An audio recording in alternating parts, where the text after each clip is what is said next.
Our speaker is named Carrie Vanston. She is called the Energy Transformer. She helps CEOs and business leaders increase their leadership and energy levels so they can reach their goals quicker and with less stress. Through shifting them out of fight or flight, increasing their communication skills for a win-win, helping them tap into a common purpose, she helps leaders be more productive and effective, equally important, happy and fulfilled. She is the co-author of the award-winning book, Mini Trends, How Innovators and Entrepreneurs Discover and Profit from Business and Technology Trends, along with Dr. John Vanston. She is an energy leadership master practitioner, a certified professional coach, a certified consultant for Chorus CEO performance software. She loves to travel, to dance, I don't know what kind, and hang out with her 2 children. Let's give a big hand to Carrie Vanston.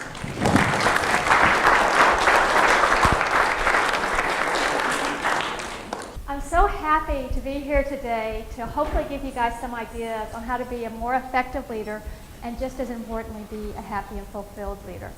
And we are all leaders in one way or the other, whether we're leading our families, whether we're leading our businesses, whether we're leading our communities, or leading ourselves and getting out of bed this morning and getting here.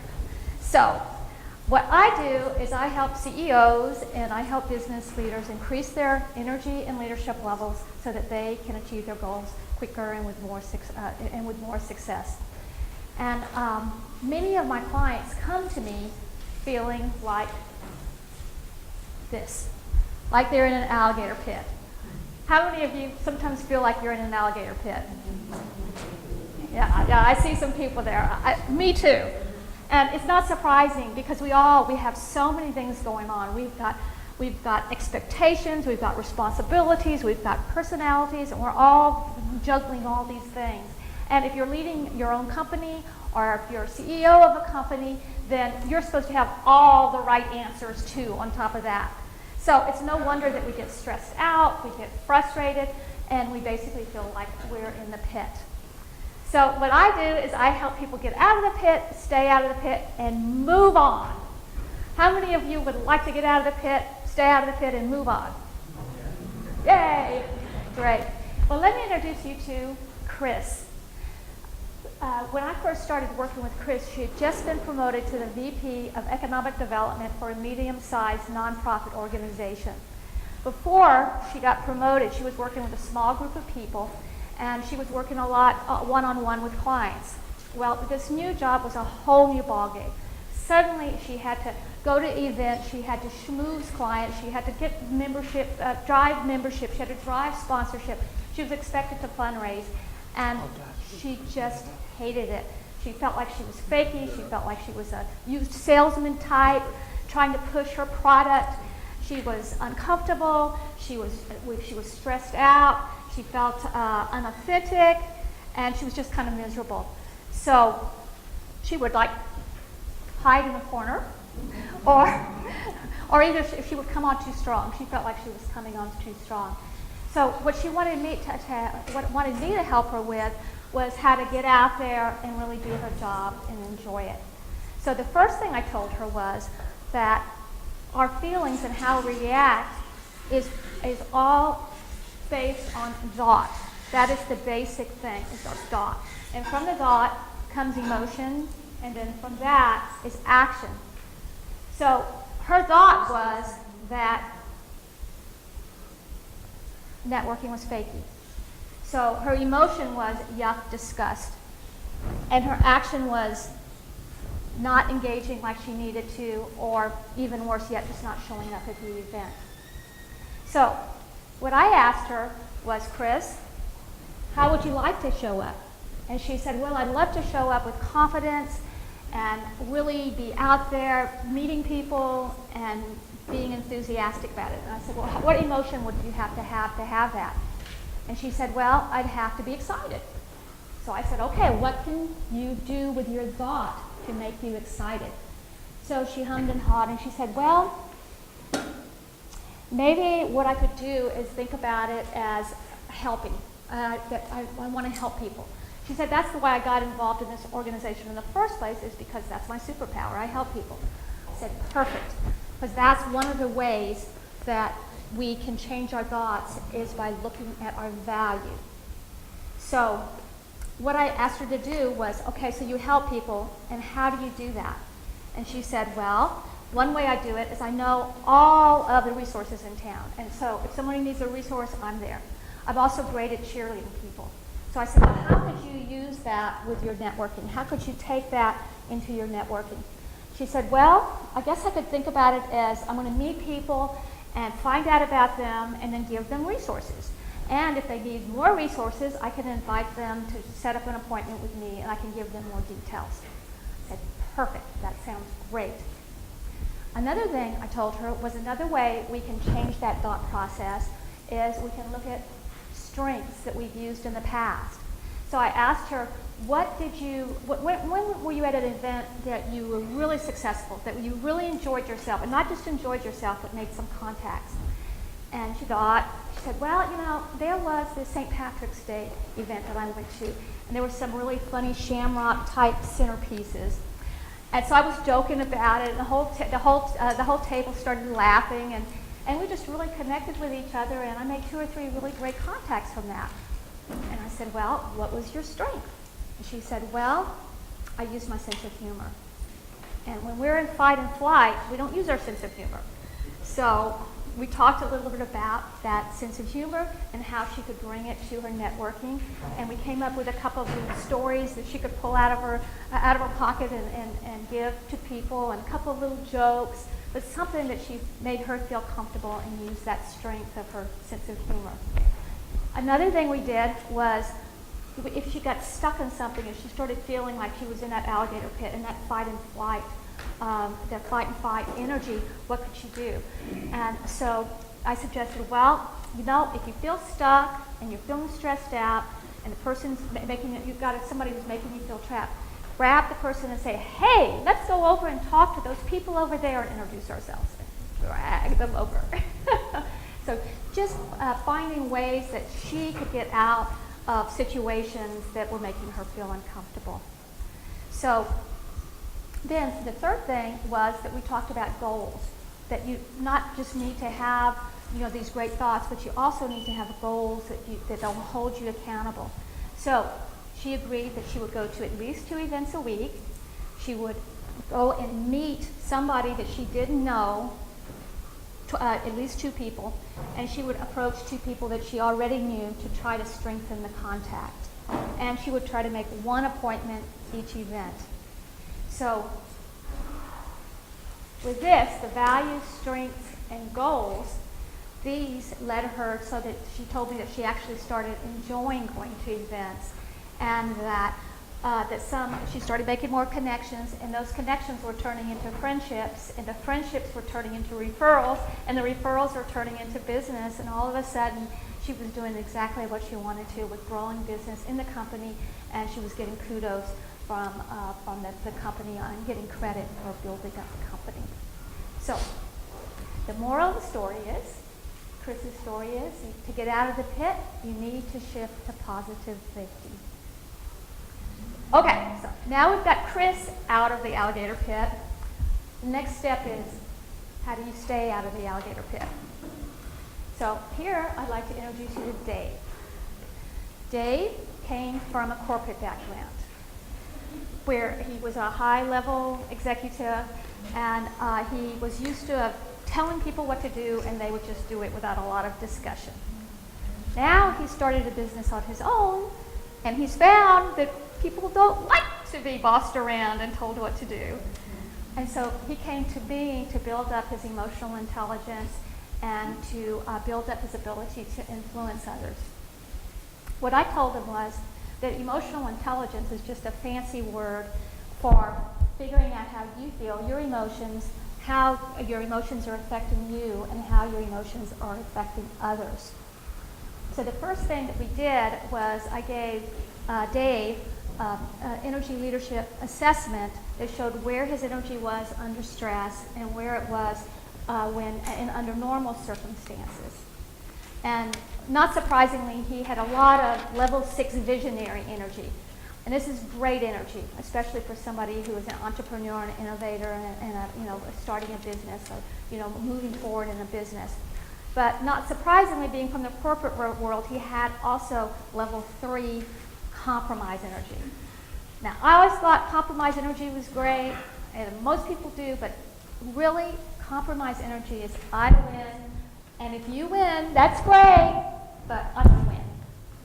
So what we wanted to work on was how you turn that compromise energy into the higher level 5 win-win energy, and even the visionary energy, the level 6. So what I told him was that in order to have a win-win, you've got to know what the other person's win is. You can't just concentrate on your win. And so one way to find the other win is by being curious about the other person. And when being curious, figuring out what makes that person tick. What does that person love to do? What does that person dream of? What do they do on their off time? Why did they get into the business they were getting into? So really being curious about the other person so you know what their win is, so you can frame the win-win in a way that you both win. Questions are important, asking lots of questions, but not just any question, not a yes-no question. You know, do you like your job, yes or no? No, ask questions that are open-ended. What do you like about your job the most? Oh, that's interesting. Tell me more about that. And by asking open-ended questions, you give the opportunity for the conversation to go further so that you can connect better. Another thing I told him was about, we talked about listening and how important it was to listen. And there's different types of listening. There's subjective listening, where it's all about the listener. So the speaker says, I'm not really sure if that's what I want to do. And the listener says, oh, no, it's great. You really should do this. And then there's the subjective, the listener, and it's all about the speaker. So I'm not sure if I want to do this. Oh, I understand that you don't know if you want to do this. Can you tell me more? This is great. You know, you are making the connection. But what I told Dave is that you can be deeper than that. You can go the next step. You can start looking at their nonverbal cues. You know, what is their energy level like? What are their emotions like? You can look at how their tone of their voice, and so that you can find out. So you listen between the lines. So this is called intuitive listening, and this is the kind of listening that really opens someone up. So when the person says, "Well, I'm not sure if I want to do that," you say, "Oh, something's bothering you here. I can tell that something's not right, and that tell me more about that. What's going on with you?" And that way you open up to deeper connection, and you can really connect with that win-win. So Dave, using curiosity, questions, listening, he started applying these, and he came to me one time and he said, "You know what? I had the best meeting this morning. I was meeting with somebody who I was really kind of hoping would help me out with doing some grant writing, he and his organization. And normally I would have come in and I would have showed him my project that I'm doing. He's doing a community center. He's building a community center. And I would show him the plans, and I would tell him all about it and why he should join me and help me in this project. But instead, he came in, he sat down, he asked about the family, he said, what's going on with the business, what are your challenges with the business, what are your personal challenges with the business, and he talked to him a little bit, and then he gave him the plans and said, well, what do you think about this project I'm doing? And he let him look over the plans. He said, oh, he looked over, the guy asked a couple questions, and he said, well, how does this fit into what you guys are doing here? What ways would this project help you in your aspirations? And he really got into a great flow with this guy. And so toward the end of the conversation, he knew what the win was for the guy. He knew what his own win was. And he was able to frame it in a way that as he was leaving, the final conversation, the guy said he would definitely bring it to his other team to see if they might help him out. And he would look around for other contacts he had that might also be interested in helping Dave with his project. And he said that if anybody else wrote a grant for Dave, he would take a look at it and make comments. So it was just a win-win-win all the way around, and Dave was really excited about about it and the fact that he was really connecting with people. So the moral of the story is, to stay out of the pit, you need to connect for win-win. So finally, we want to move on from the pit. We've talked about Chris, who got out of the pit. We talked about Dave, who is staying out of the pit. So now we're going to go back to our friend Dave. Now Dave, he's beginning to connect with people, but he really wants to move forward on his vision of this community center where the community connects with each other. He's particularly worried about millenniums. He wants millenniums to be able to connect better. He wants it to be a place where it's real-time social good, so that people can come to the place, they look up on a board, they see what volunteer opportunities are in the city, and they can go immediately there, real time, and help out. He also wants it to be an educational place and educational development and personal development place. So he has this great vision. He says, you know, I have this great purpose. I love it because I came up with it. But you know, I've got all these diverse people that I'm working with. I've got my team, I've got suppliers, I've got various other stakeholders, and I know that it's best if we have a purpose that we can all get around. So I said, great, well, let's work on putting together a common purpose. So we got his team together, and as we set up the program for the team, I told Dave that it was really important that we let everybody have a say in the meeting, because if you don't have a time period for each person, you lose the input of the introverts that might not talk, or as much of the extroverts. So if everybody has their own chance, then you really truly get a lot of input in.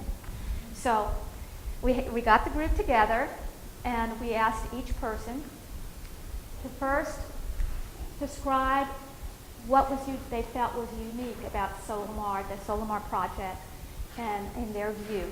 Both unique in that what drew them in, but also unique in the actual community, the community project. We also asked them the impact. What is the unmet need or desire that Solimar can satisfy? And then finally, we asked them about sustainability. How do you think that Solimar can impact the world in the long run? Everybody had great ideas and very different ideas, and then we all talked about it at the end and had a discussion, and we sort of settled on 2 or 3 themes, and then we came up with a draft purpose that everybody liked. Dave went back, he sent it to all his stakeholders to get input. We got very positive input. We came back together as a team, and we worked on it a little bit, and we came up with a final product that everybody loved. Now, let me tell you about some big companies that you probably heard of to give you some examples of some great purposes. National Instruments, which I think we all know, empowering the innovators of the world to do more. BMW, to enable people to experience the joy of driving. American Red Cross, enabling Americans to perform extraordinary acts in the face of emergencies. And then, of course, Southwest Airlines, to democratize the skies. So what do all these have in common? They have a very uniqueness about them. They have impact, and they all have sustainability. They've been around a long time. In the case of Southwest, 30 plus years ago when they started, only 15% of the people in the United States had flown on an airplane. They changed the whole dynamic of it, the whole paradigm of it. They started catering to middle class and lower income people and encouraged them to fly. They had a whole new way of a sense of humor.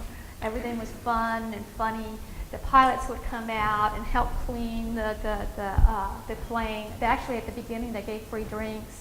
So they kind of changed the whole paradigm. They were very unique.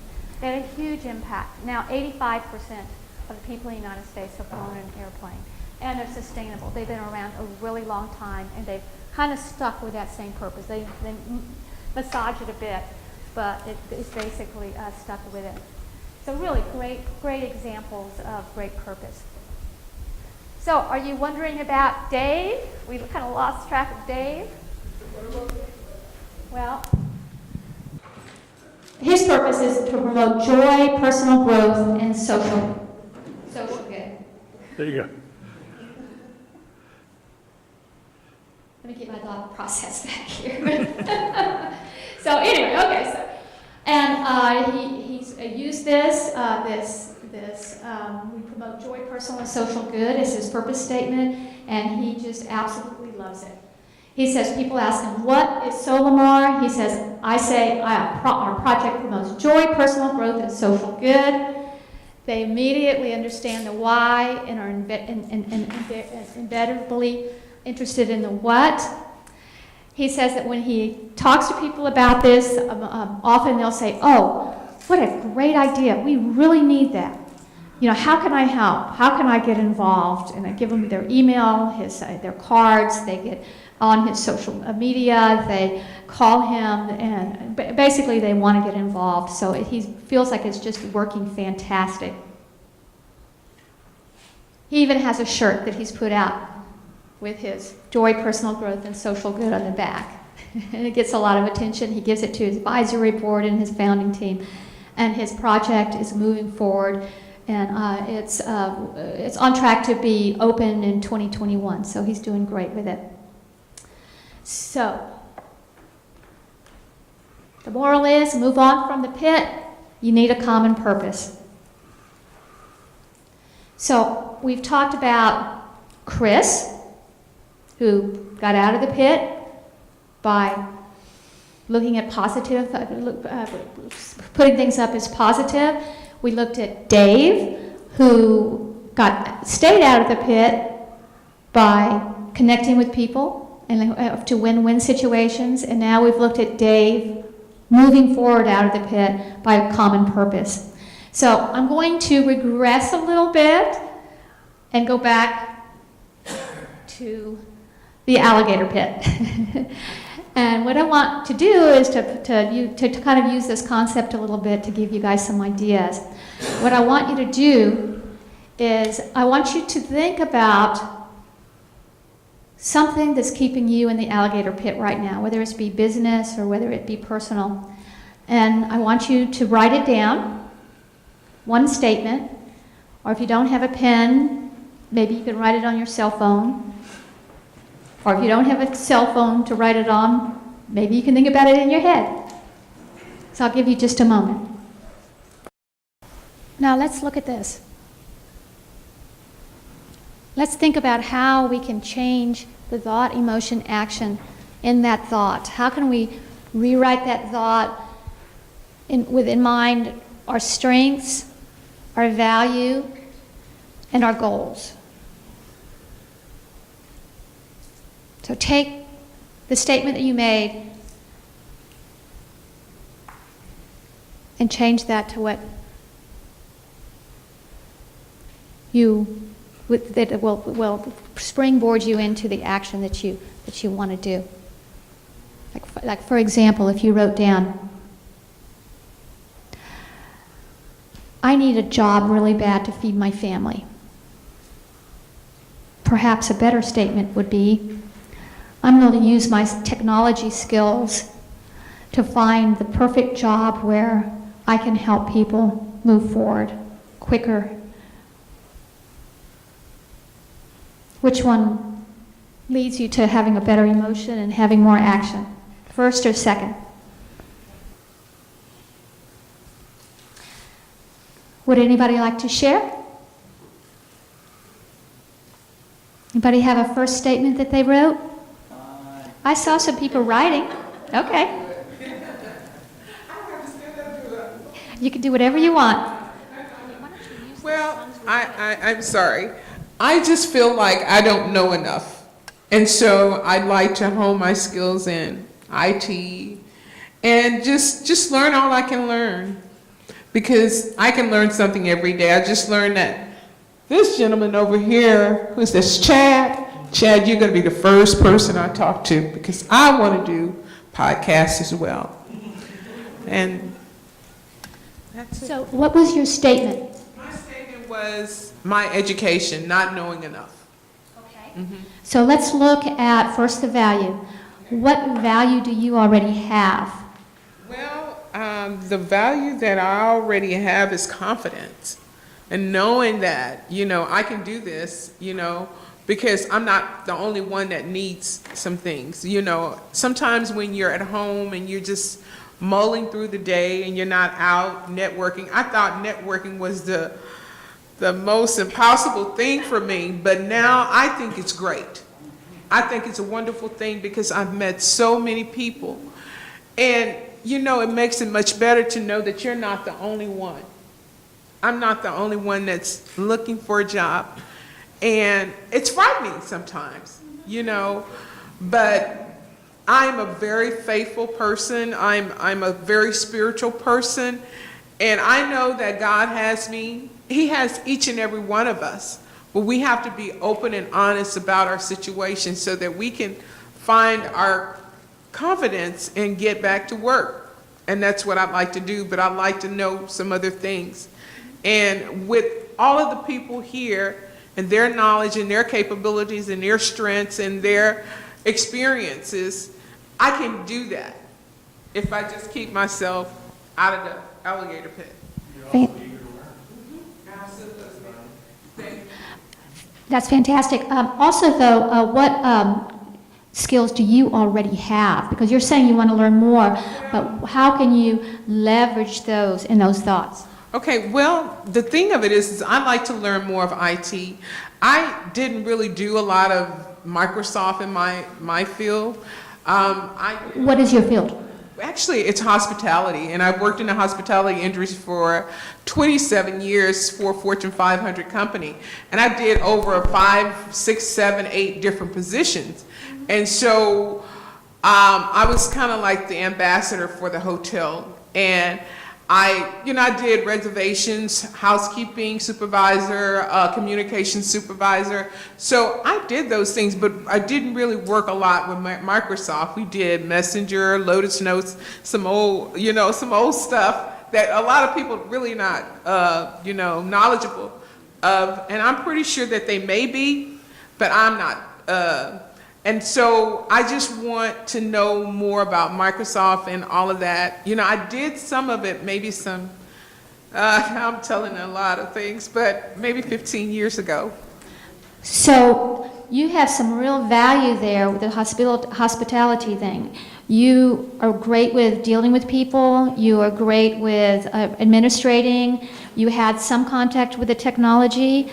So how could you bring that into that statement, I really want to learn more because I don't know enough?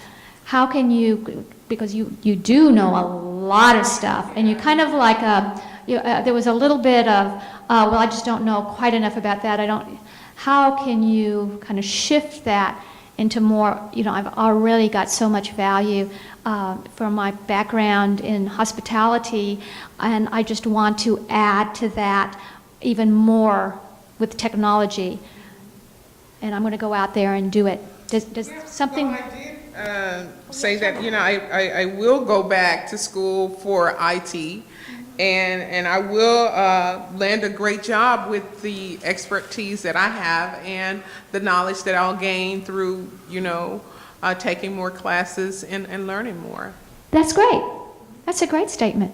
But yeah, you in that statement you brought in that you had lots of experience already, so your value and your strengths, you have a wonderful personality and a way of speaking, so all that feeds into that. And then what does that statement make you? What action does that make you want to do?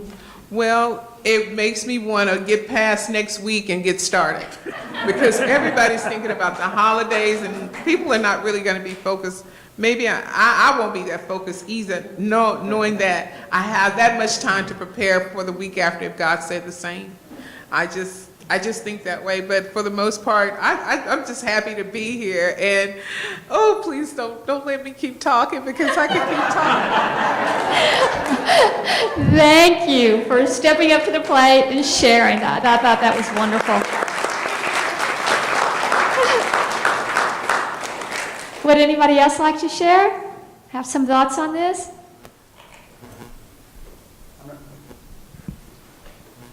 I'm not really interested in share, well, I'll sort of share, Okay. but my thought was on what she brings to the IT industry is IT, think about it, getting somebody online with tech support. Sometimes it doesn't go, their goal is to get you off the phone, maybe get your problem solved, and what you bring is customer service from hospitality. And having spent some time in college in bars and restaurants and as a waiter, and then spending 25 years in high tech, most of those companies are lacking customer service. So all you have to really do is be comfortable with some of the technology. You don't have to be an expert. You're comfortable with the most important thing there, the people, and the customer. You just have to convince them that you can do the technical part of the job, and you bring something that very few other people bring to that industry. And a good point, that really be sure to, even in your thought statement, be clear that, you do have that people talent, using my talent, I'm going to do this, this, and that. And so you're using your value and your superpower. I would say your strength, your superpower is that, you get along with people and that, you have a great background in that. That desire to learn is invaluable too. Yes, definitely. It's invaluable because as a tech support, I don't know if the other tech support people here. When you're new in a position and they're teaching you something, they need to form habits around whatever it is that you're tech supporting or help desk or whatever it may be. But I've got experience in General Motors and Apples and so on and so forth. But they have to break my old habits to fit me into this new company. Whereas with you, you're eager to learn, and you've got an easy foundation. They just have to form new habits. And with me, they have to break down the old and get me adjusted into this new environment, which I'm capable of doing and easy to do. But at the same time, there are tons of people, they don't fit into a role because they're like, no, I was taught for 5 years how to do it this way, and your way is the wrong way, and so on and so forth. So. Yeah, the value, that you're not only a people person, but that you're willing to really learn. Those are great values. So just, be sure that you keep open mind about that and make sure people know. Anybody else have any thoughts or would like to talk about what they wrote down? Great. Let me get this lady over here. Something that occurred to me is that I need to remember the value that I have as a person. I'm more than my resume. I'm more than my experience. And that I need to remember what my value is as a person, but also what are my values in the work that I do. And I think when you can remind yourself of all the strengths that you have outside of a job, it gives you a lot of confidence. Because I think we all struggle. Something that I feel alone in often is I feel insecure, like I'm not enough, I don't have enough experience, it's like I expect perfection out of myself. But then when I take a step back and ask myself, okay, well, in my daily life, what do people value about me? What do people like about me? It reminds me of where and how I can fit in a job. So I just wanted to add that. Yes. It just occurred to me while we were doing this exercise. And I appreciate everybody sharing, because I think it's good to know we're not alone in this. Yes, exactly. So, thanks. That kind of reminds me of one of the women, who Mary knows too, Connie. Connie is like the head of the student, the PTA. She works at both the elementary school and she works at the high school. I mean, it's like a full-time job. And she says, well, I haven't worked in years. I really am interested in getting a job, but I haven't done anything in years. I'm an accountant, but I haven't accounted. And I was like, my gosh, Connie, you have been working like crazy. You're leading a group of people. You're doing financial stuff. You're doing this. You're doing that. You need to put that on your resume. You need to be talking about that. You need to be looking at all the value that you have, and you manage to have 3 children that you're running around too. So you've got to be organized. So it's like taking those values and the strengths you have, and then putting them into those thoughts, because it's a lot easier to go to the next step and make the goals if you've got some really positive thoughts. Did you happen to write something down?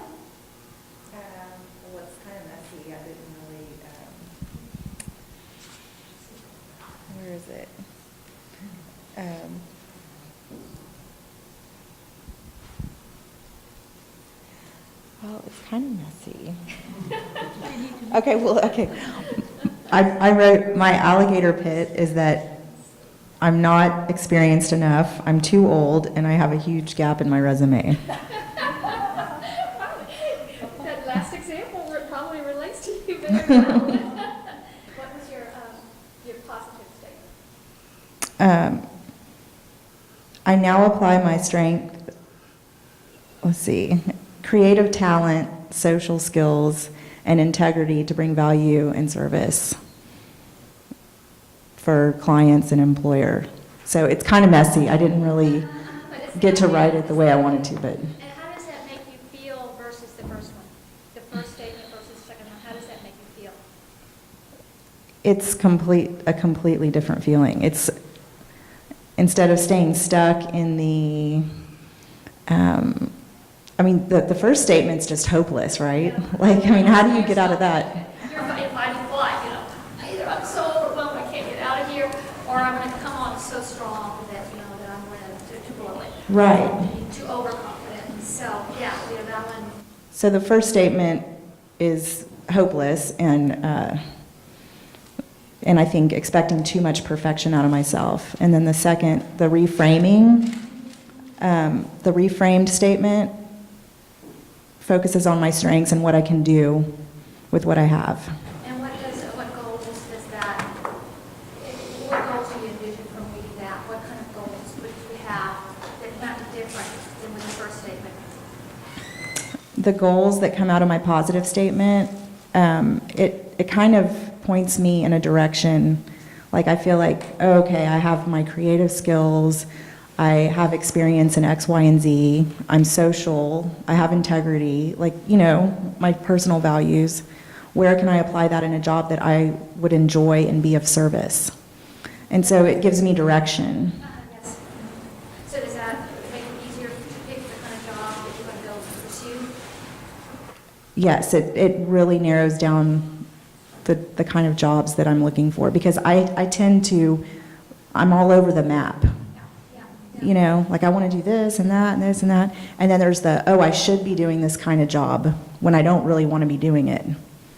So understanding what value I bring and then what I'm interested in, I think, and what I'm good at helps point me in the right direction. Right. That actually brings up a really good point, that focusing is so important, that if you're trying to please everybody, it's really hard. For me, I wanted to help everybody, and so I had to focus on, CEOs and leaders. And yes, I can help everybody, but with my promotional and with what I talk about and my examples and stuff, I focus on leaders. And that makes it so that I don't get so jumbled up trying to appeal to everybody. So I think that's a really important point that you make, is that, you can't please everybody, you don't please anybody. You need to kind of focus on who you can actually help and who you love to help. Because why waste your time doing something that you don't really love? At this point, we really want to do stuff that we love. We don't want to spend a lot of time and then get successful at something and not like it and then have to start all over again, So that's a really good point. I think we had one other fellow that maybe we have time real quick. You have a comment? What I wrote was, I want to assist companies reach a stronger financial position so they're better prepared for growth. Oh, great, That's what I great. wrote. Because my background is a financial analyst. Fantastic. That sounds like a really good one. So thank you so much for being willing to step up, and that for everybody for being supportive of that. So, what am I doing wrong here? Oh, not quite there. Okay, so we're getting out of the pit, shifting to positive, staying out of the pit, moving on from the pit for common purpose. And so, if anybody would like to ask me some questions, I'll be right over here. Please come and ask. And give me your card. I can send you a little bit of free information about some of this stuff to maybe give you some ideas on how to move forward. We also, my dad and I wrote a book called Mini Trends, about finding trends that may lead to great opportunities. So you're welcome to look at the book and see if you're interested in that. And guys. I hope I gave you some ideas. And there's my slide. See you later, Alligator. See you later, Alligator. Thanks so much.